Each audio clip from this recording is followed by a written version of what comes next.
Every hour, minutes, seconds of our lives, we aspire for greatness, to excel beyond our dreams, reaching for greater heights.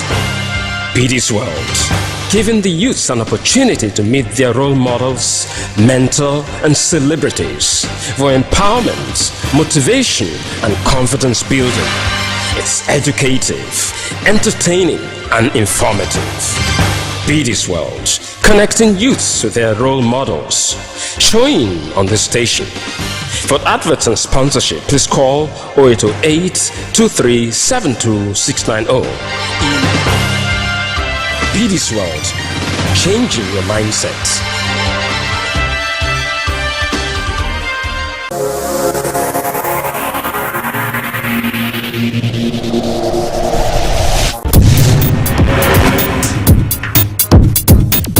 Hello and welcome to another edition of your weekly TV talk show, Be This World. It's my pleasure to have you join us this week. A quick recap of what we are going to bring your way today. Don't get away, we'll be right back. You must have education, acquire knowledge, have a passion for something. Many of us are conditioned that when we leave school, bam, we must look for a job.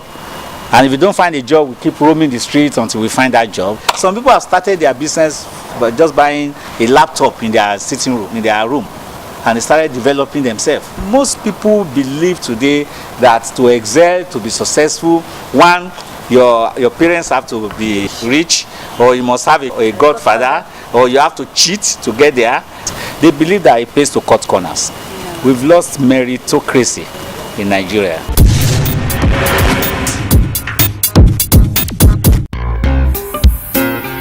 Do you wish to meet your role model, mentor, or celebrity? Send your name and the name of the person you wish to meet to the number on the screen or to our email. Be this world, changing your mindset.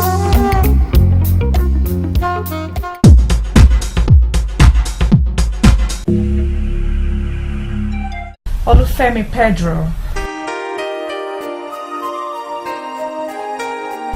Femi Pedro was born in Bamboshe Street, Lagos Island in Lagos State to late Pa Olajide Pedro and Mrs. Modokwe Pedro. Sometimes the snow comes down in June. Femi, as he is fondly called, started his education at St. Stephen's Primary School at Deniji Adeleye Road from 1960 to 1967. Where he obtained the first school leaving certificate. He subsequently attended Al-Madiyah College, now Awari Islam College, Agege, between 1967 and 1974, where he earned Higher School Certificate, HSC. Femi Pedro received a Bachelor of Science degree in Economics from University of Wisconsin-Superior, 1976 to 1978, and a Master's degree in Economics from Wichita State University, 1979 to 1981. Femi started his banking career in 1982 when he joined the country's Apex Bank, the Central Bank of Nigeria, CBN, in his 23 years in banking, which he started as a senior supervisor and resigned as managing director in 2003 to serve as a deputy governor of Lagos State, alongside Governor Bola Tinubu from 2003 to 2007. Femi is married to Justice Jumoke Pedro, a High Court judge in Lagos. They have 4 children. Femi Pedro, a role model on Be This World show this week.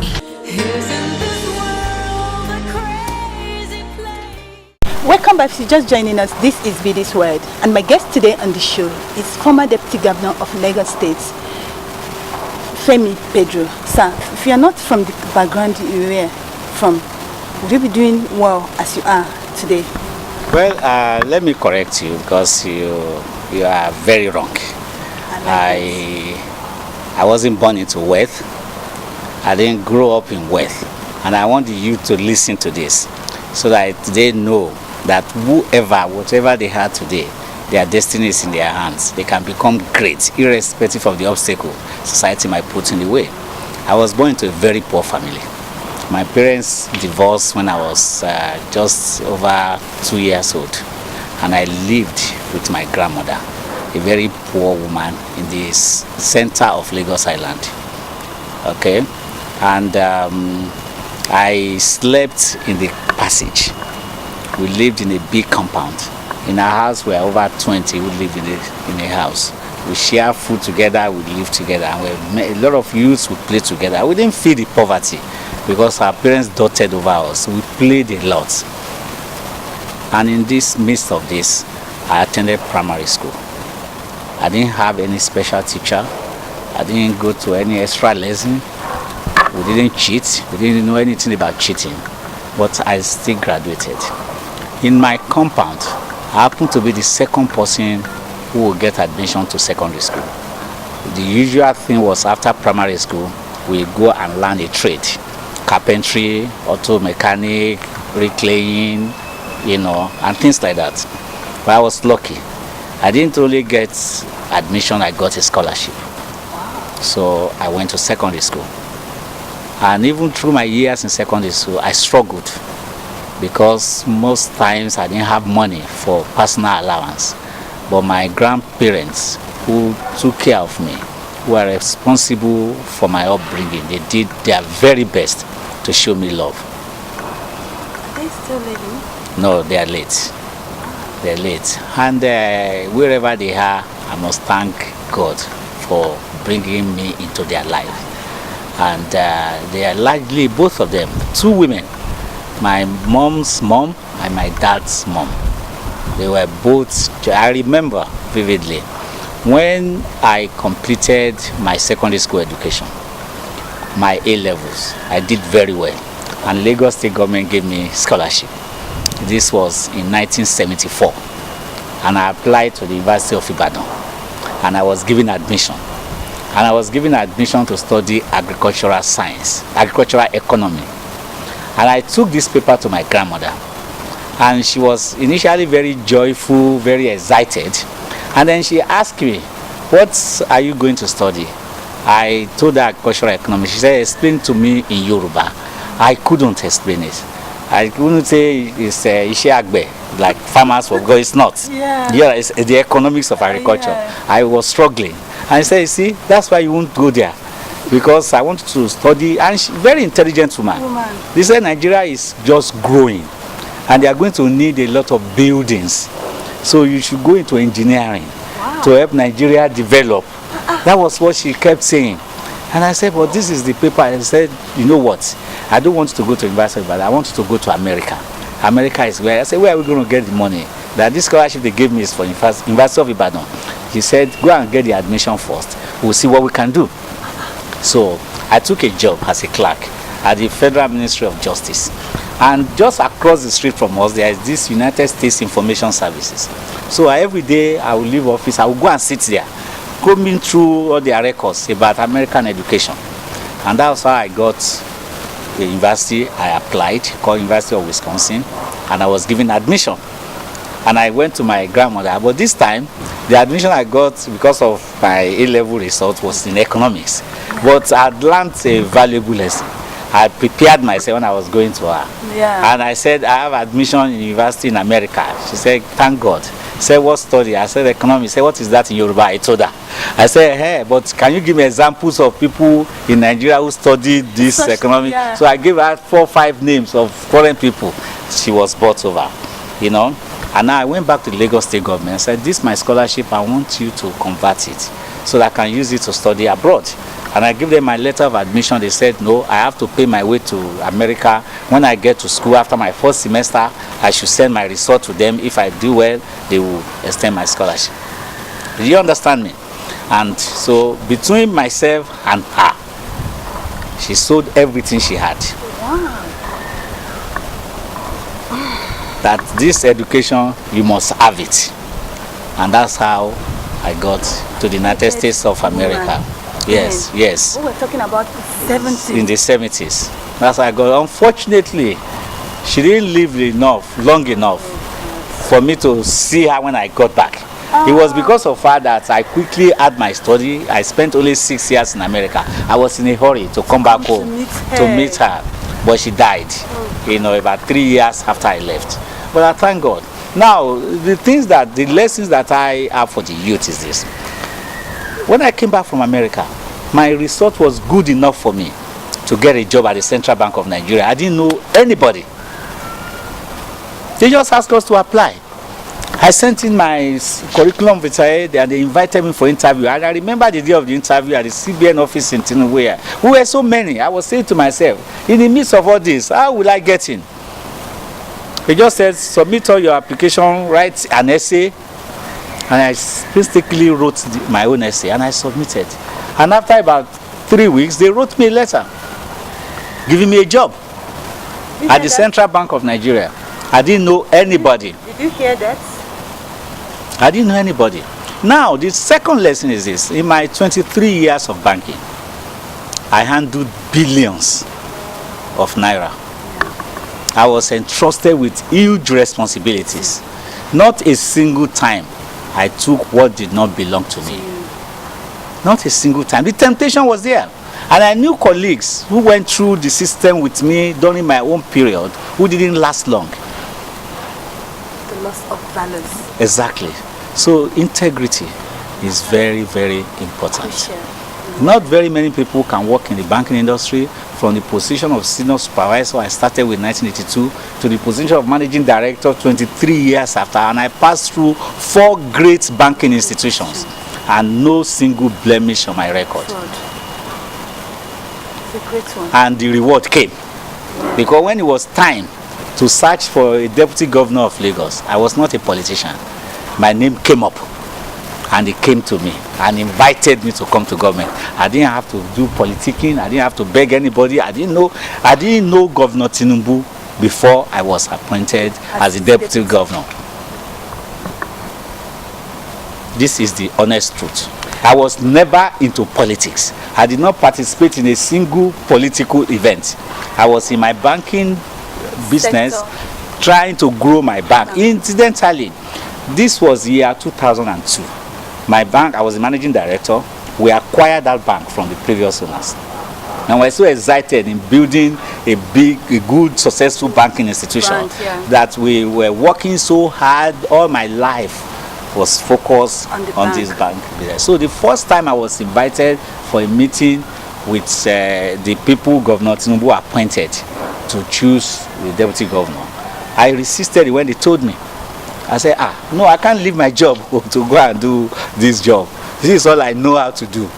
But when they persuaded me that the state needs you, for you to come and help the state and work with our governor, I accepted.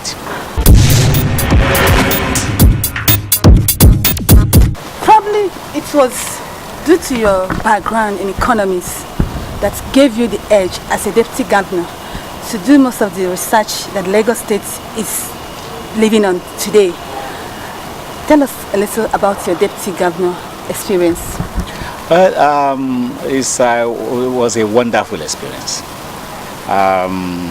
Before I became deputy governor, I will be very honest with you. I had forgotten my background as I lived in poverty from poor parents, because God had been good to me. From the point that I started work at the Central Bank, 3 years after I moved from Isolo to Ikoyi, a few years after I had a car and a driver. Do you understand? And my life after that changed tremendously. Okay, and even with that change, I became more myopic and selfish. I cared solely about myself, my business, and my family. I lived in an air-conditioned house, worked in an air-conditioned office, had an air-conditioned car, lived in Ikoyi, worked in Victoria Island. That was my life. And I want to travel abroad. I did in so many places. I knew the whole world. You quickly forgot your roots. Yeah, but the moment I became deputy governor, He brought back back. memory to Yes. you. I'll give you one example. I used to be responsible for ensuring that the monthly environmental exercise was conducted successfully. So every environmental day, I used to go around Lagos. So this particular environmental day, I choose to visit Alimosho local government, and I choose to visit a small community in Alimosho local government just to see that they observe the environmental exercise.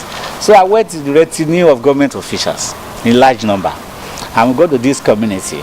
The women were waiting for us with their brooms and rakes and everything, and they sang, they danced, and then we did all the cleaning, we helped them. I was struck by their living condition, that it was deplorable, not befitting of a mega city like Lagos. Okay, and they insisted that they wanted to host me, and all my head said, no, don't let us, the excellency is not ready. No, I said no. If these women had prepared for me, let me enjoy what they had to offer. So they led me through a bush path, to their community.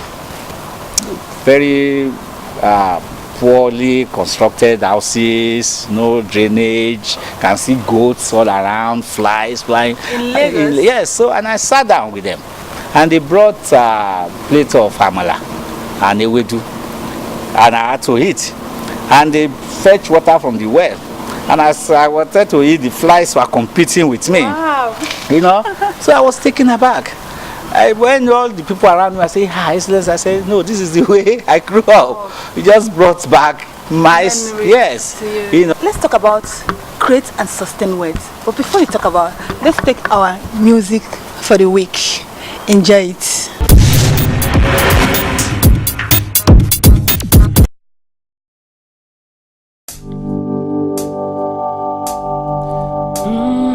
I have seen the future, though I'm not a prophet.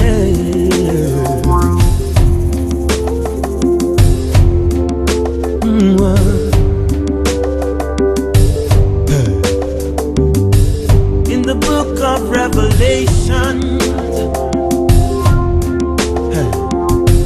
there is warning for the nations. He that has an ear, let him hear. Yes. What the Spirit is saying. Hey! I've seen it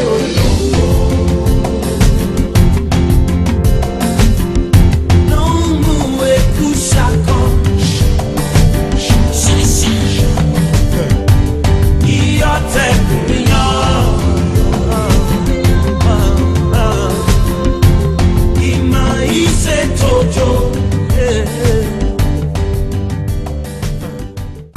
Welcome back. If you're just joining us, this is Be This Word, and my guest today on the show is former Deputy Governor of Lagos State, Femi Pedro.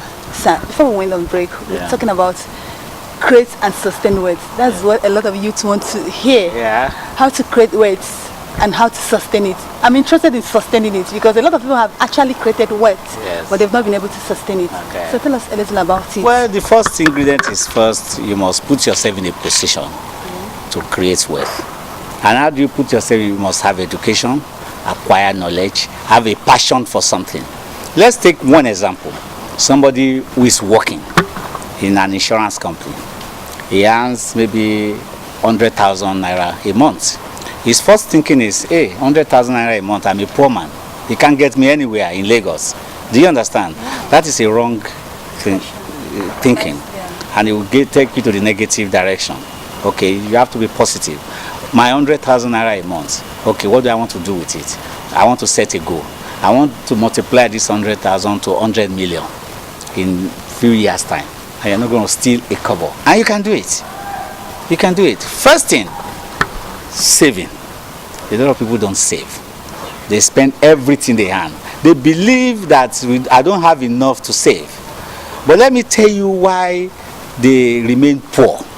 They remain poor because they don't plan If you plan for your 100,000 naira at the beginning of the month, day one, I have 100,000 in my pocket. This is my salary, and I plan for it. You sit down, you make a budget, and in that budget, you are saying to yourself, 10%, 10,000 naira, I'm going to leave behind. I will not spend it. That's number one. Number two, we spend money on a lot of things that are useless. Discipline, the way you spend money. A lot of people buy what they don't need.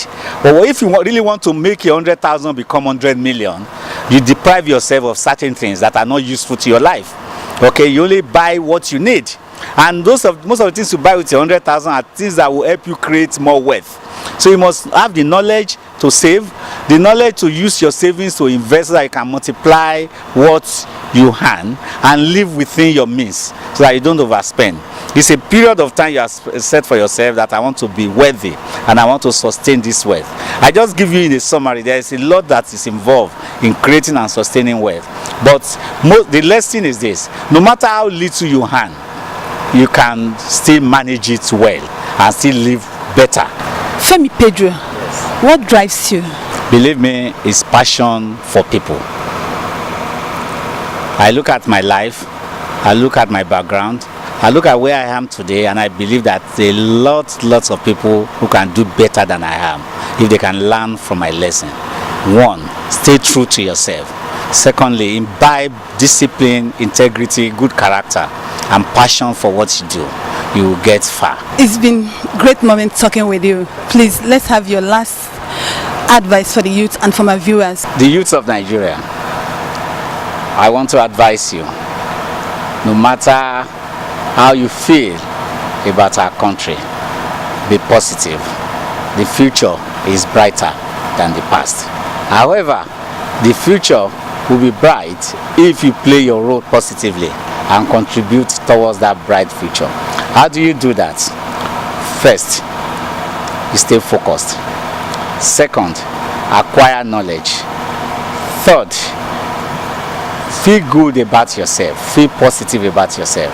Don't dwell on the negative, dwell on the positive. Fifth, look at yourself as part of society.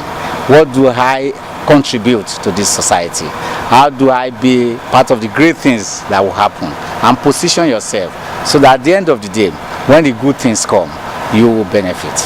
I always encourage youth to begin to look into themselves. What talents they have that they can explore. Many of them have hidden talents they don't know. Do you understand? They can actually be self-employed and be creative and innovative in their ways. I used to teach a seminar I call How to Create and Sustain Wealth. For people who aspire to be rich, you don't have to steal. You just have to acquire knowledge on how to make money. Many of us are conditioned that when we leave school, bam, we must look for a job. And if we don't find a job, we keep roaming the streets until we find that job. And if we can't find it, we go and steal or do something or become thugs to politicians. But those are not the only ways. There are also many other ways. We have young people, I'm sure like you are doing what you're doing. He is doing what he's doing. He's doing what he's doing. And there's so many avenues to be creative, and we've seen a lot of young people who have gone into their own life now and develop and start something. Yes, you can say, where do I start from? I don't even have a kobo. Bill Gates, the richest man in the world today, started making computer from his backyard.